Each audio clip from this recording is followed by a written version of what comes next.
بسم اللہ الرحمن الرحیم رب اشرح لی صدری ویسر لی امری واحلل عقدۃ من لسانی یفقہوا قولی۔ علی بھائی کا آپ نے فتویٰ جو ہے وہ اس کلپ میں آپ دیکھ سکتے ہیں، جس کے اندر وہ یہ فرما رہے ہیں کہ اگر کوئی شخص جو ہے شادی کی ساری کنڈیشن جو ہے ان کو پورا کرے، جس کے اندر 2 گواہ بھی ہیں، لیکن اس کے بعد وہ اس کو چھپا کر مطلب اس کو رجسٹر نہ کرے، تو وہ صراحتاً جو ہے وہ زنا ہے اور وہ کوئی نکاح جو ہے وہ ثابت نہیں ہوتا۔ اور اس کے اوپر جو انہوں نے ایویڈنس کے لیے جو حدیث پیش کی ہے وہ بھی فصل ما بین الحلال والحرام الصوت بالدف۔ یہ کلپ جو ہے یہ دیکھیے آپ ذرا۔ آئیں گے، یہ بتائیں کہ آپ شادی شدہ ہیں؟ جی الحمدللہ۔ اچھا، کتنے بچے ہیں آپ کے؟ 4 ہیں جی، 2 بیٹی ہیں 2 بیٹے ہیں ماشاءاللہ۔ اور بیگم ایک ہی ہے؟ ہاں جی، بیگم ایک ہی ہے الحمدللہ۔ اچھا، جتنے بھی لوگ دین کا کام کرنے والے ہیں نا وہ ایک بیگم کے ساتھ ہی کر سکتے ہیں۔ اچھا، ویسے کافی سارے دین کا کام کرنے والے ہیں جن کی 2 ہیں۔ ہاں، اور میں ذاتی طور پہ کچھ لوگوں کو جانتا ہوں، میں نام نہیں لوں گا، جن کا پبلک میں نہیں پتا کہ ان کی 2 3 ہے، لیکن خفیہ شادیاں ہیں ان کی۔ کسی کے لاہور میں ہے، تو کسی اسلام کی کی روح سے تو زنا ہے جی، کیونکہ شادی خفیہ شادی زنا جی ہے۔ بالکل، شادی تو اعلانیہ ہوتی ہے۔ جامعہ ترمذی میں، سنن ابن ماجہ میں یہاں تک حدیث ہے کہ حلال اور حرام نکاح میں فرق گانے کا ہے، گانے کے ذریعے اناؤنسمنٹ، یعنی اب پراپر ایک اناؤنسمنٹ ہوئی نہیں ہے تو وہ چھپی دوستی تو اسلام میں حرام ہے، آپ سورۃ النساء پڑھ لیں۔ نہیں، اگر نکاح کیا ہوا ہے پھر بھی حرام ہے جی چھپی دوستی ہے۔ میں اچھا میں تھوڑا اس کا میں آپ کو بتاتا ہوں اس کی لاجک کیا ہے۔ ایک منٹ میں سوال اپنا ذرا پورا کر لوں کہ میں کئی ایسے لوگوں کو جانتا ہوں جنہوں نے پراپر نکاح کیا گواہان کی موجودگی میں، لیکن رجسٹرڈ نہیں کروایا ہوا، ڈاکومنٹیشن کوئی نہیں، وہ کہتا ہے بھائی جی دیکھو زنا نکاح ہے۔ ہوا۔ ہاں، اس کی وجہ یہ ہے، یہی تو ان کی چوری ہے، کیوں نہیں رجسٹر کروا رہے؟ اور اس کا اینڈ رزلٹ یہ ہوگا کہ آج اگر ان کی ڈیتھ ہو جاتی ہے تو وہ جو بیوی جو چھپ کے انہوں نے کی ہے وہ وراثت میں حصہ لے گی؟ وہ تو قانونی طور پہ نہیں لے سکتی۔ تو قرآن نے تو وراثت کے احکامات بتائے ہیں، انہیں حدود اللہ بتایا ہے، تو ایسا شخص زندگی میں بھی حرام کر رہا ہے اور مرنے کے بعد بھی۔ سب سے پہلے یہ جو روایت جو ہے یہ انہوں نے پیش کی ہے وہ محمد بن حاطب رضی اللہ تعالی عنہ جو ہے ان سے ہے، اور حدیث کے الفاظ ہیں فصل ما بین الحلال والحرام الصوت بالدف۔ اور یہ جو ہے حدیث اس کو ترمذی نے روایت کی ہے 1088، اور نسائی جو ہے انہوں نے اس کو روایت کیا ہے 3369، اور ابن ماجہ جو ہے انہوں نے اس کو روایت کیا ہے 1896، اور احمد جو ہے انہوں نے روایت کیا ہے 15451، اور اسی طرح حاکم جو ہے انہوں نے اس کو روایت کیا ہے 2750۔ اس کے علاوہ جو ہے بہت ساری روایتیں بھی آئی ہیں، نسائی کے اندر یہ بالکل صحیح روایت ہے، ان فصل ما بین الحلال والحرام الصوت، کہ حلال والحرام جو ہے نکاح اس کے اندر جو تمیز کرنے والا ہے وہ الصوت ہے۔ صوت ہم بولتے ہیں کہ اس کو آواز کو۔ اب اس آواز سے کیا مراد ہے، مطلب یہ دیکھنے والی چیز ہے۔ اسی طرح جو ہے ایک اور روایت میں 2 چیزیں جمع ہے، الصوت وضرب الدف، تو انہوں نے جو ہے یہاں پہ دف جو ہے اس سے معنی گانا جو ہے وہ لیا ہے، اور پھر خود سے ہی گانے کا معنی جو ہے وہ اعلان کر لیا ہے، رائٹ۔ دف کا معنی جو ہے دف ہم بجاتے ہیں، مطلب جس کا ایک سائیڈ ہو اور اس کو بجایا جائے اس کو دف بولا جاتا ہے،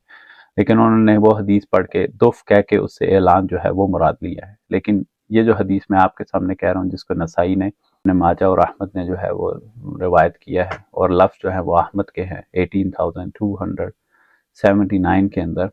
فصل ما بین الحلال والحرام الصوت وضرب الدف، مطلب 2 چیزیں یہاں پر آئی ہیں کہ حلال اور حرام کے درمیان جو چیز فرق کرتی ہے، ایک تو وہ آواز ہے اور دوسرا جو ہے وہ دف جو ہے اس کا بجانا، مطلب یہ 2 چیزیں حدیث کے اندر جو ہے وہ آئی ہیں۔ تو اب اس سے دیکھا جاتا ہے کہ حدیث کو سمجھنے کے لیے کہ کیا اگر کسی شادی کے اندر جو ہے یا کسی نکاح کے اندر جو ہے وہ دف جو ہے وہ نہ بجایا جائے تو کیا اس سے وہ حرام ہو جائے گا؟ اسی کو ثابت کرنے کے لیے جو راوی ہیں محمد بن حاطب جو ہے، ان سے جب پوچھا گیا، ان سے کسی نے کہا اے قلت لمحمد بن حاطب تزوجت امرأتین، ان سے جب کہا گیا محمد بن حاطب سے کہ میں نے جو ہے 2 عورتوں سے شادی کی ہے، ما کان فی واحدۃ منہما صوت، ان میں سے کسی ایک شادی کے اندر بھی یا کسی ایک نکاح کے اندر بھی جو ہے صوت، مطلب کسی قسم کی آواز جو ہے وہ نہیں تھی۔ پھر اس کی وہ خود ہی ایکسپلینیشن کر دیتے ہیں الحمدللہ کہ یعنی دفن، اس سے مراد یہ ہے کہ اس میں کسی میں دف جو ہے وہ بجایا نہیں گیا۔ فقال محمد، تو پھر محمد رضی اللہ تعالی عنہ نے فرمایا، قال رسول اللہ، آپ صلی اللہ علیہ وسلم نے فرمایا، فصل ما بین الحلال والحرام الصوت بالدف، حلال اور حرام نکاح ہے اس کے اندر فرق جو ہے وہ دف کے ساتھ جو ہے اس کی آواز کے ساتھ ہوتا ہے۔ تو اب یہاں پر یہ تھا کہ انہوں نے 2 شادیاں پہلے سے کی تھی سوال پوچھنے والے نے، تو اگر ایسا مسئلہ ہوتا ہے جس طرح آپ بیان کر رہے ہیں کہ وہ حرام ہوتا تو صحابی جو ہیں اس موقع پہ کہتے کہ تمہارا تو نکاح جو ہے وہ ہوا ہی نہیں ہے، تو نکاح جو ہے وہ تم دوبارہ جو ہے وہ کرو، حالانکہ ایسا کوئی اس میں مسئلہ جو ہے وہ نہیں ہے۔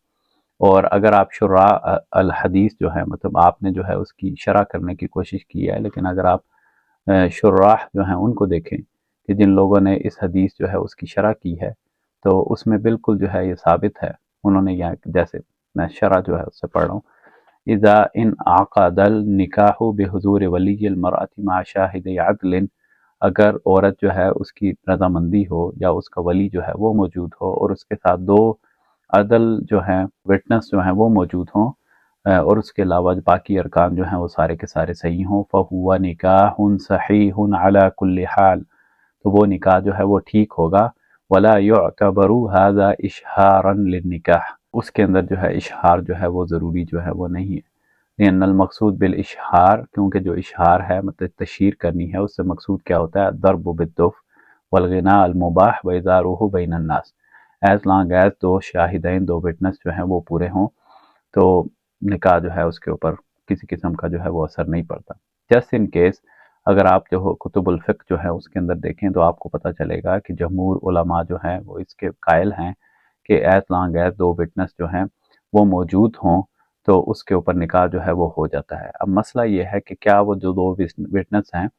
ان کو اگر اس پہ مجبور کیا جائے کہ یہ بات آپ نے اپنے تک رکھنی ہے اور اس بات کو باہر جو ہے لیک آؤٹ نہ کیا جائے تو کیا اس سے نکاح جو ہے وہ باطل ہو جاتا ہے؟ تو ایسا کسی نے نکاح سوائے مالکیہ جو ہے ان کے ہاں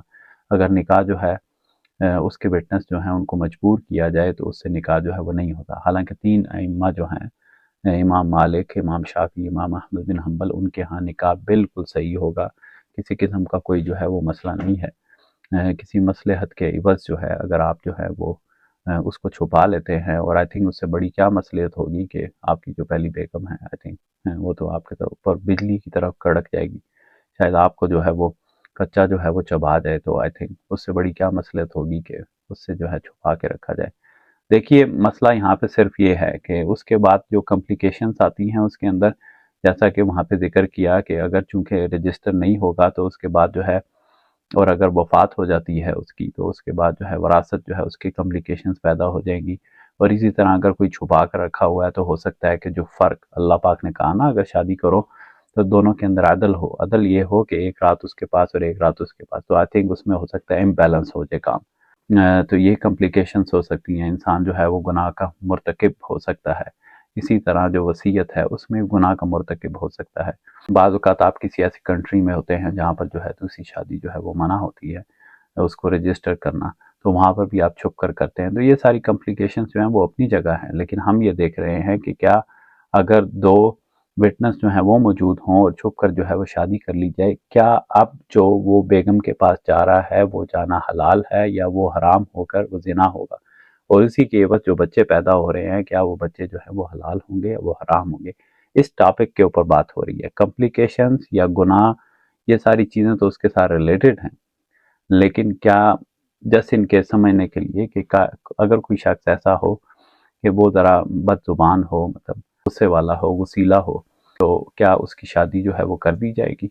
اب شادی تو اس کی ہو جائے گی، لیکن اس کی اپنے غسیلے پن کی وجہ سے، اپنے ٹیمپر کی وجہ سے جو وہ عورت کو جو ہے وہ مطلب تنگ کرے گا یا عورت کو جو ہے نقصان پہنچائے گا زبان سے، اس کو ہرٹ کرے گا، تو آئی کہ اس کا علیحدہ سے جو ہے وہ گناہ ہوگا۔ اب چونکہ یہ کمپلیکیشنز پیدا ہو رہی ہیں تو اس کا معنی یہ نہیں ہے کہ وہ شادی ہی نہیں ہوگی اس کی۔ اسی طرح اگر کوئی شخص جو ہے اس کی انکم تھوڑی ہے اور وہ شادی کسی ایسی لڑکی سے کر لیتا ہے کہ جو مالدار ہے، اب اگر وہ گھر میں آئے گی تو کمپلیکیشنز تو ہوں گی، لیکن کیا اس سے جو ہے وہ نکاح جو ہے وہ فاسد ہو جاتا ہے؟ کیا وہ حرام ہو جائے گا؟ ایسا نہیں ہوتا۔ تو اسی وجہ سے اسکالرس نے کہا ہے کہ دو وٹنس ہونے چاہیے، تو ایز لانگ ایز دو وٹنس جو ہیں وہ موجود ہیں تو نکاح جو ہے وہ ہو جائے گا، اور اس کے بعد اس کو چھپانا اور اس کے اوپر کمپلیکیشنز آنا انہیریٹنس کی، اور اس کے بعد عدل جو ہے آپس میں نہ کرنا، یا اور جتنے مسائل جو گورنمنٹ ہے اس کا اگر کوئی لا ہے اس کی مخالفت کرنا، یہ چیزیں اپنی جگہ ہیں، لیکن ہم یہ دیکھ رہے ہیں کیا وہ جب اپنی بیگم کے پاس جائے گا وہ جانا حلال ہے یا وہ حرام ہے۔ تو آئی تھنک جو حدیث ہے، حدیث کے اندر جو ہے وہ دف آیا ہے، دف حلال و حرام جو نکاح ہے اس کے درمیان دف جو ہے وہ فرق کرتا ہے، تو کیا بڑے بڑے جو اسکالرس ہیں، بڑے بڑے علماء ہیں کہ شادیوں پر کون سا دف جو ہے وہ بجتا ہے، تو اس کا کیا مطلب ہے؟ اگر دف نہ بجے تو اس شادی جو ہے وہ حرام ہو جاتی ہے۔ جو ہے آپ تھوڑا سا ریکال کریں، اگر حدیث جو ہے اس کو بیان کریں تو کم از کم جو شراح حدیث ہیں ان کو دیکھ لیں، اور فقہ کے اندر انہوں نے ائمہ نے اس سے کیا اخذ کیا ہے تو اس کے اوپر جو ہے فتویٰ دیں، کیونکہ حلال اور حرام کی چیز کو بنانا ایک بہت بڑی چیز ہے۔ اللہ تعالی عالم۔